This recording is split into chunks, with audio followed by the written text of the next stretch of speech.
we've always been open, albeit for key workers.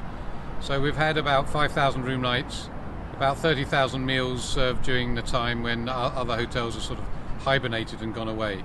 What we've done now is reopen a little bit more fully because we can.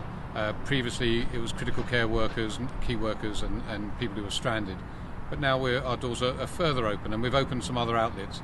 We weren't sure about hairdressers, for example. Ours is now open, and our various food and beverage outlets are now starting to work.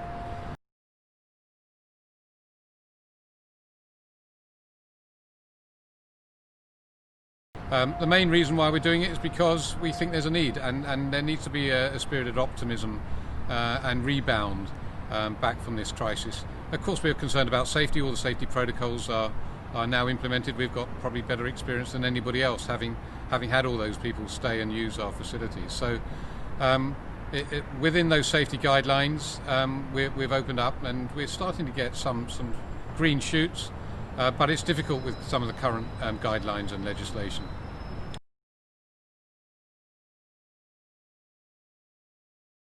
Yeah, well, we've just we've opened this new style of accommodation.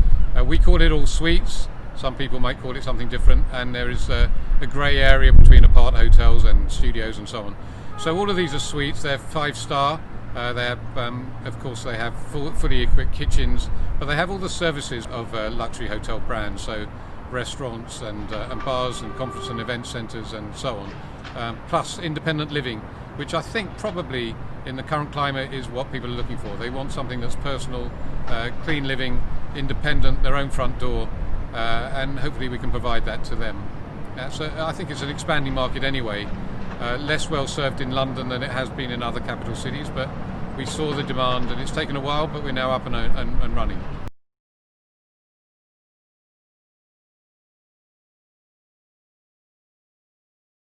I think there's generally a sentiment from when I speak to the corporates that they want to come back, and they're really looking for clues and cues from central government.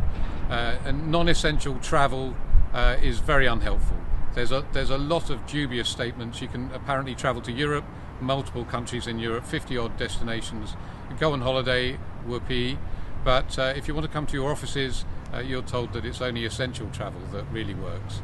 And I think that's unhelpful. Once the cues are given and you get the green light to come back, and the hindrances on transport and other things are removed, then I think there will be a steady stream. The perception and confidence is what's required.